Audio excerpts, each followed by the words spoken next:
Hey everyone, Life Coach Carissa here. I'm back with you today to talk all about the action of saying, I'm sorry. Now, this is not to be confused with another video that I created previously titled Unnecessary Apologizing. That is all about this habit of apologizing for everything, even when it is not necessary. We say it to everyone about everything, and it can feed into us feeling responsible for everything going on around us. So I am a recovering unnecessary apologizer. I would apologize for random things that I really didn't need to be sorry for. And it was really this habit that distorted my ability to properly utilize the phrase of I'm sorry. So that was kind of where I started, right? Just noticing this overwhelming sense to apologize for no good reason, and then ultimately leading into when we should apologize. So on the flip side of that, when I should have been using the phrase, I'm sorry, to apologize for my actions, I found that it was very difficult for me to do so. I have spent some time looking at this to figure out why, and that is what we are going to talk about today. I want to talk about why we may avoid saying I'm sorry, why it can be so hard to say it, and also how we can begin to view I'm sorry differently so that we can expand and enrich our relationships with ourselves and others. So, first, I want to ask you, have you noticed if you have a hard time apologizing? Can you easily say the words, I'm sorry? If you can, do you authentically say it from the heart? Have you ever noticed the feelings that come up in your body when you say it? This may not be an issue for everyone. Some of you may not have had any issue with this at all, and you are thinking, wait, someone has an issue with saying they're sorry? Don't we learn this as a small child? Yes, I can tell you that for some, it is very common to struggle with getting those words out, and even more so, saying it with true meaning and intention. Maybe you or someone you know struggles with this. If so, listen in. I'm going to share the ins and outs of I'm sorry. So, what does it even mean to say I'm sorry? Saying I'm sorry is acknowledging that you feel regret or that you feel bad about something. Apologizing is taking responsibility for one's actions, whether we did something accidentally or intentionally. We really need to take responsibility. So, why is this so hard to do? Well, I found four reasons that cause an apology or can cause an apology to be difficult. Yes, there's going to be more than these four, but these four seem to encapsulate the majority of where issues may fall. So, number one, the psychological impact that those two words have on us, specifically saying I'm sorry connects to our ego. And our ego is our sense of self-esteem or self-importance. And our ego can be a very protective mechanism that shields us from the pain of failure. If we apologize for something we did that was bad, then we must be bad people. And this can invoke feelings of shame, which we, of course, do not like to feel. So saying the words, I'm sorry, can connect on such a deeper level within us. Okay. So, number two, honestly, it just feels easier to deny the hurt that we've caused. Again, because acknowledging it can negatively impact the way we view ourselves. If we acknowledge and verbalize what we did to someone else, we now have the awareness. And it's something that, as much as we would like to just ignore it and have it go away, it's going to be there. But the immediate pleasure of just denying it and overlooking it allows us some comfort in that moment. So it's just very appealing to just ignore or deny it and move on without further regard to anyone else, right? You're kind of wired this way. Your brain doesn't want to stay in those feelings very long. So, of course, just ignoring and moving on would be so much easier. Number three, maybe we didn't see examples of this behavior, right? Did you have a parent or a caregiver who was incapable of apologizing or saying, I'm sorry? When they did say it, could you feel the true emotion behind it? Or did they say the words and then turn around and repeat the undesirable behavior yet again, to where I'm sorry lost all its sincere meaning for you. If you didn't have a role model that normalized apologizing and saying, I'm sorry, then of course it could be difficult for you as an adult to do the same. And number 4, we may fear further accusations and conflict. So fear can be a big motivator, right? So maybe they won't accept our apology. How many of you have thought that before? While some individuals may see apologizing as a way to mend the conflict and move forward, others have a fear of additional floodgates opening of things that they did wrong, right?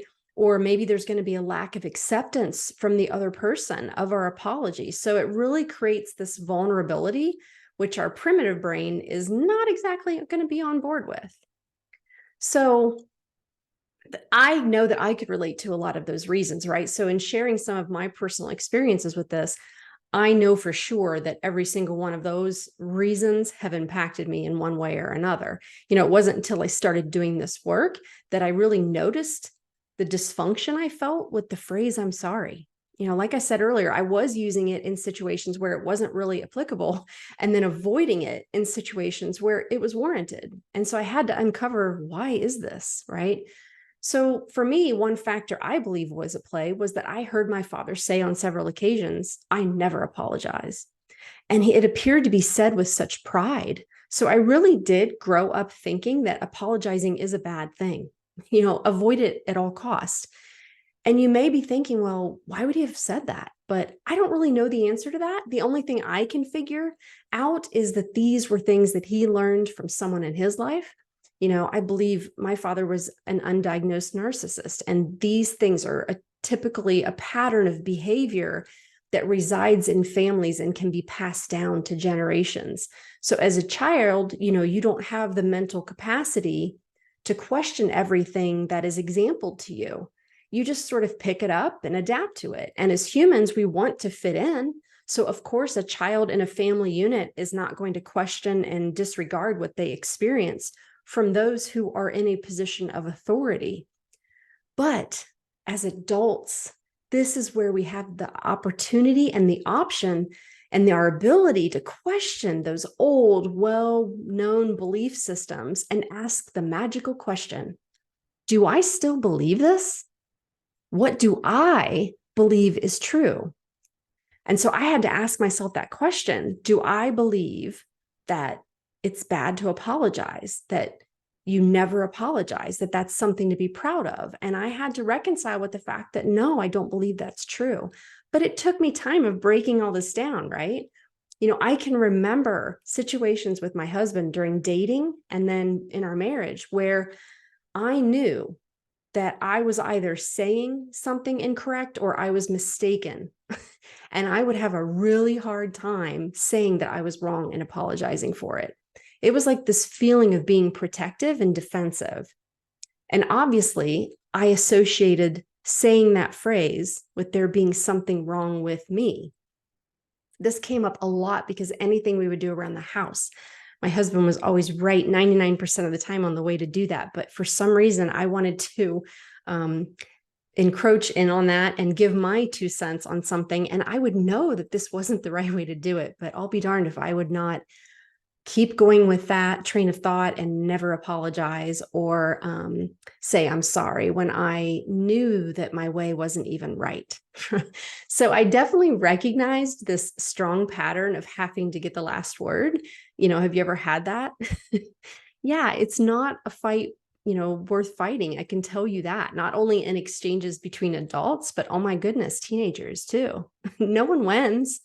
And we actually lose more than just that one argument. We lose touch with our true selves and we lose the connection with the other person.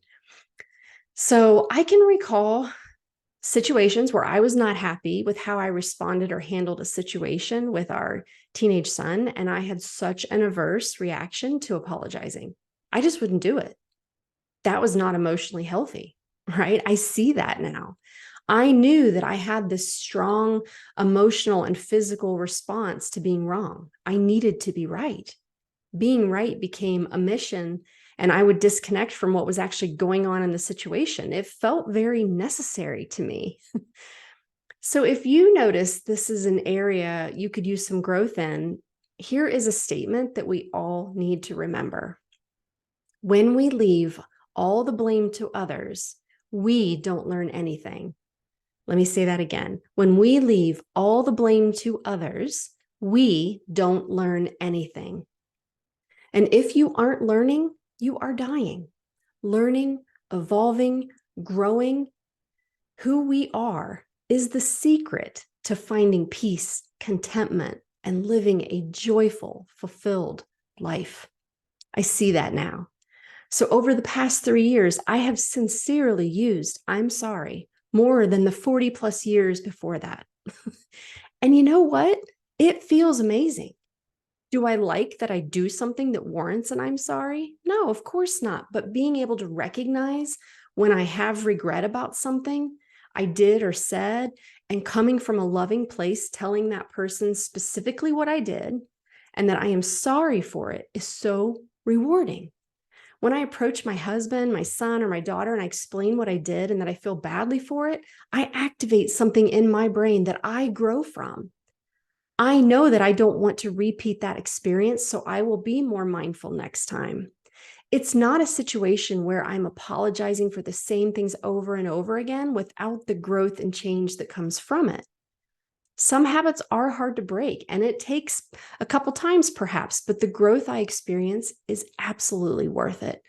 Not to mention, in the case of my kids, they are learning the example of a true apology.